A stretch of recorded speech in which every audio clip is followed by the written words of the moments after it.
Ayan guys, nasa labas kami ng bahay. Drop off po yung anak ko sa school. Maglalakad lang kami. Kasi ano lang naman, 4 minutes. 4 minutes ng lalakarin mi.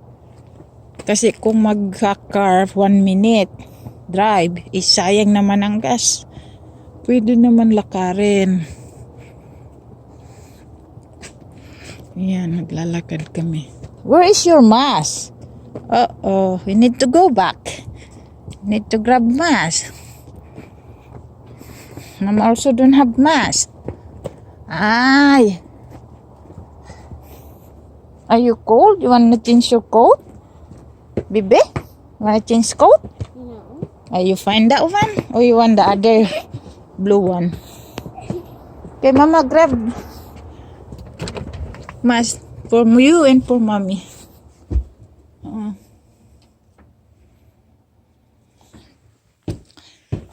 Yun ang mahirap. Nakalabas na tapos maya-maya maalala mo wala palang dalang maskara.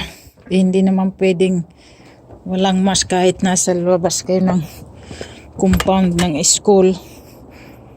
Kasi bawal.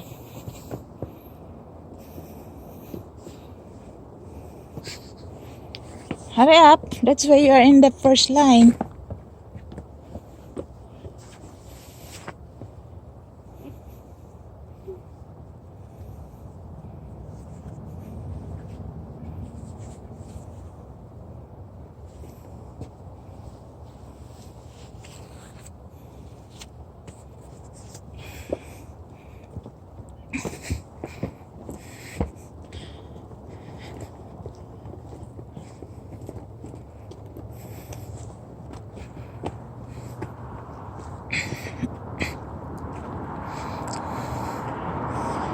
Homeschool itong anak ko.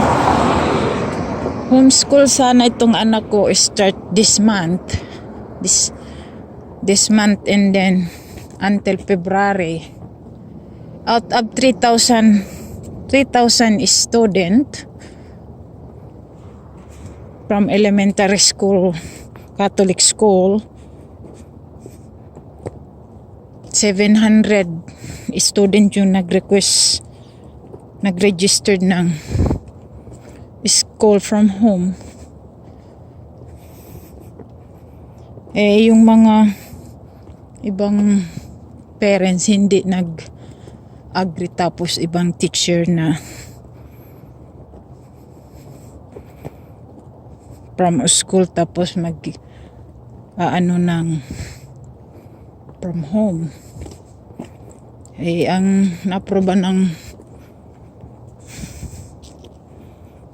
board ng teachers board ng Catholic school dito sa amin, continue na lang daw yung all the kids need to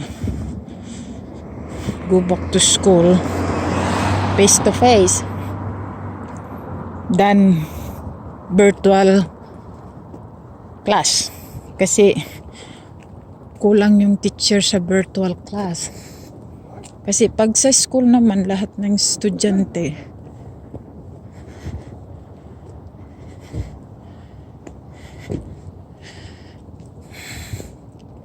dalawa o tatlong teacher lang sa loob ng kada classroom, so okay nga naman, di sila mahihirapan saan kukuha ng ibang teacher.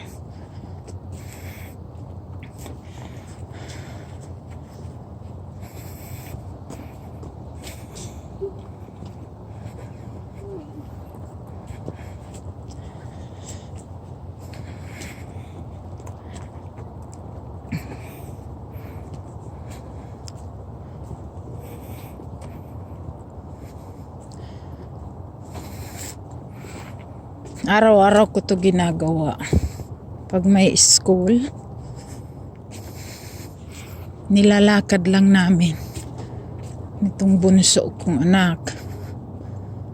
Pero yung ama, everyday naman niya kinukuha sa school pero ayaw niya maglakad. Dinadala niya yun sa sasakyan niya. Ako kasi sayang ng gas, hindi ko dinadala yung sasakyan ko. I prefer na lakarin na lang kasi malapit naman.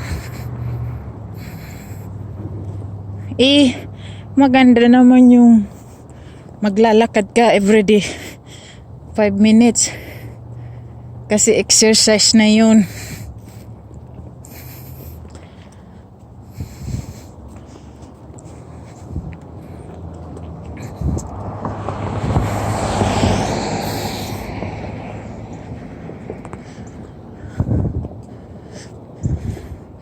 Dito sa amin walang lockdown sa amin. Bukas lahat. Kahit shopping mall or ano. Pero stricto. Kailangan mong talagang sumunod sa mga rules ng bawat store or anything na saan ka pupunta.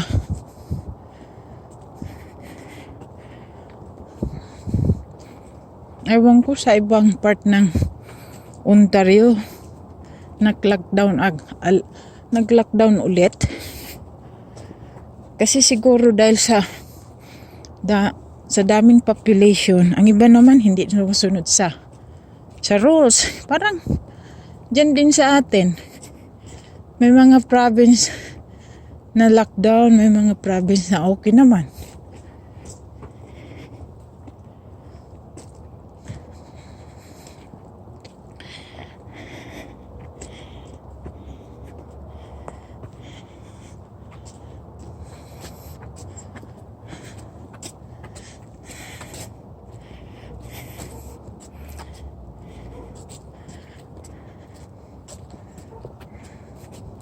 Lapit na kami guys sa school.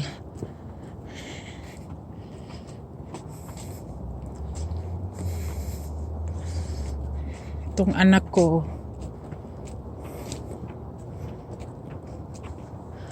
nasa ano pa lang siya, kinder 2. Next year pa siya mag-grade 1. Minsan kung nag-i-stay siya sa bahay, ako ang nagtuturo sa kanya.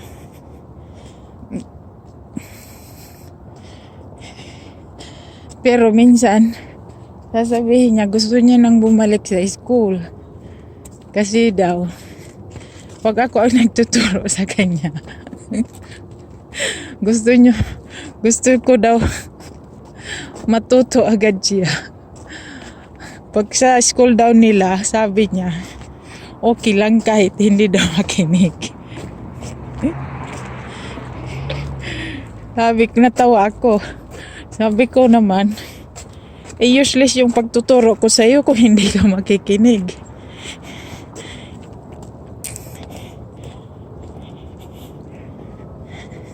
Dito kami dadaan sa looban ng mga pine tree. Okay lang nandito dumana.